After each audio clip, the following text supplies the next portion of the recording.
სოფლის მეურნეობის მინისტრის პირველი მოადგილე ნოდარ კერესელიძე და ჩეხეთის რესპუბლიკის საგანგებო და სრულუფლებიანი ელჩი საქართველოში ტომას პერნიცკი იმერეთის რეგიონში იმყოფებოდნენ, სადაც ევროპის სამეზობლო პროგრამა სოფლისა და სოფლის მეურნეობის განვითარებისთვის ფარგლებში ჩეხური ორგანიზაციის ადამიანი გაჭირვებაში და ჩეხეთის განვითარების სააგენტოს მიერ დაფინანსებული სასოფლო სამეურნეო კოოპერატივები დაათვალიერეს.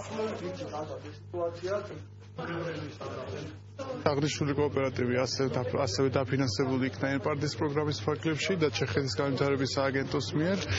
დღეს სწორედ ჩეხეთის რესპუბლიკის ელჩთან ერთად მოვინახულეთ ეს საწარმო და ეს არის ერთ-ერთი ნათელი მაგალითი თუ რა წარმატება შეიძლება მოუტანოს მწვრილ ფერმერულ მეურნეობებს გაერთიანებამ.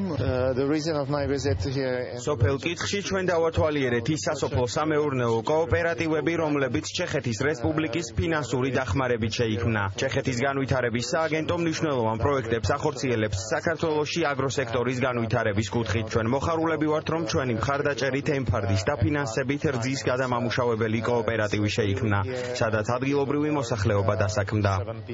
ჩვენ დავათვალიერეთ რძის მიმღების საწარმო, სადაც ხდება უკვე რძის პროდუქტად გარდაქმნა. უნდა აღინიშნოს, რომ სახელმწიფო იწყებს სახელმწიფო პროგრამას მესაქონლეობის კოოპერატივების მხარდაჭერისათვის, რომლის ფარგლებში შესაძლებელი იქნება არა მხოლოდ რძის მიღება, არამედ უკვე წარმოება ყველისა, რომელიც თავისთავად პირველი ნაბიჯია სრული საწარმოო ციკლის შექმნისათვის.